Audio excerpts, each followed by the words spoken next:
지난 2021년 11월 2일 포털 네이버에 무운이라는 단어의 검색량이 갑자기 치솟았습니다.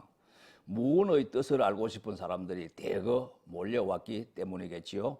이 검색 소동은 전날 제1야당 대표가 대선 출마를 선언한 모 정당 대표를 보고 무운을 빕니다, 이렇게 말한 것을 어떤 방송사 기자가 뉴스에 출연해서 운이 없기를 빈다라고 잘못 해석한 데 따른 비판이 쏟아지면서 벌어진 일입니다. 그 기자는 전쟁에서 이기는 운수를 뜻하는 무운을 운이 없는 없을 무자 무운으로 오해한 듯 보입니다. 동시에 평소 무운의 뜻을 몰랐던 분들도 남몰래 스마트폰으로 해당 단어를 검색해 본 것이겠지요.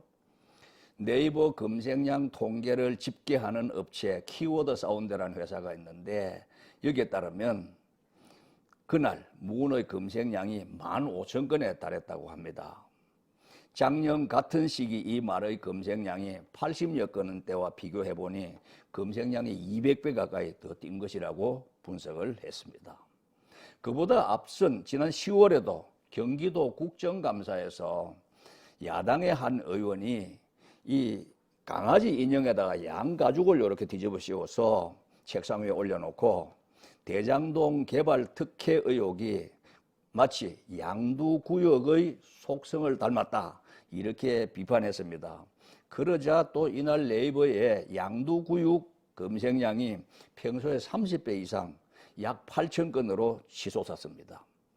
양두구역은 정육점에서 양머리를 내 걸어놓고 실제는 개고기를 팔았다는 것이죠. 겉과 속이 다른 속임수를 이루는 말입니다. 같은 달 전 여당 대표가 경선 패배를 인정하면서 따르겠다는 의미로 경선 결과에 승복한다라고 말했을 때 승복의 검색량이 또 10배 넘게 늘어났습니다.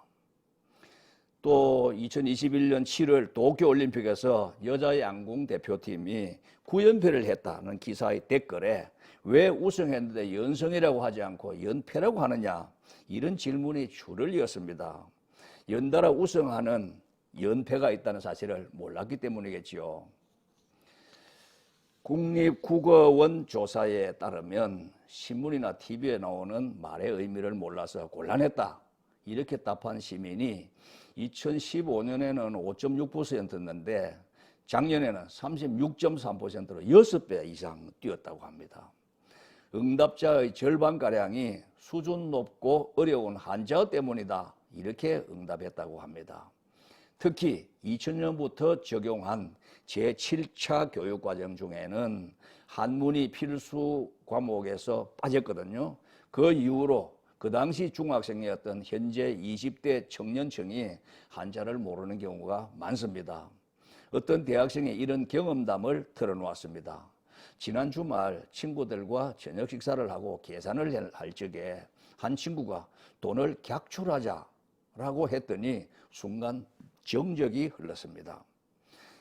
그 다른 친구가 N빵 하자 이렇게 말한 후에야 다들 그게 무슨 뜻인지 이해했습니다.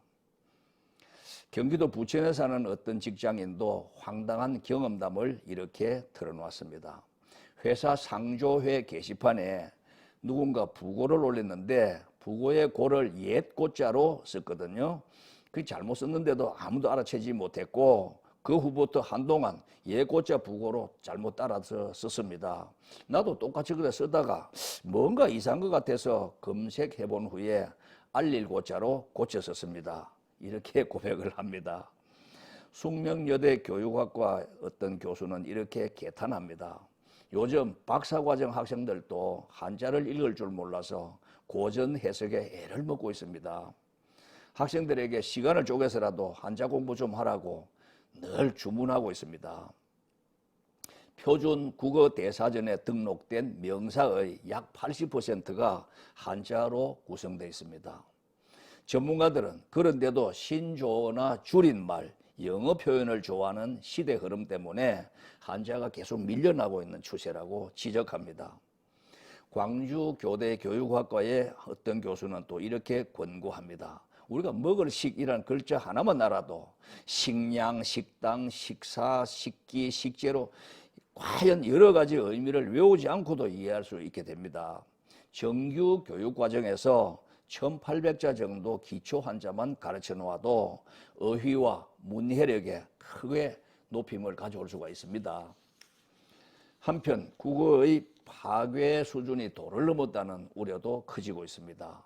최근 포털에 올라온 인터넷 기사의 제목들을 한번 살펴보겠습니다. 꾸안꾸 무슨 말일까요? 꾸민 듯 안 꾸민 듯을 줄임말이라고 합니다. 킹받네, 열받네라는 뜻이고요. 머선 숫자로 129입니다. 무슨 129를 그렇게 쓴다고 합니다. 이렇게 온라인상에서 일부 청소년들이 사용하는 신조어가 이제는 기사 제목으로까지 버젓이 쓰이고 있는 형편입니다. 방송도 예외가 아닙니다. 일부 예능 프로그램들은 킹받네를 비롯해서 먹스라이팅, 이런 시청자들이 이해하기 어려운 표현들을 자막에 쓰고 있습니다.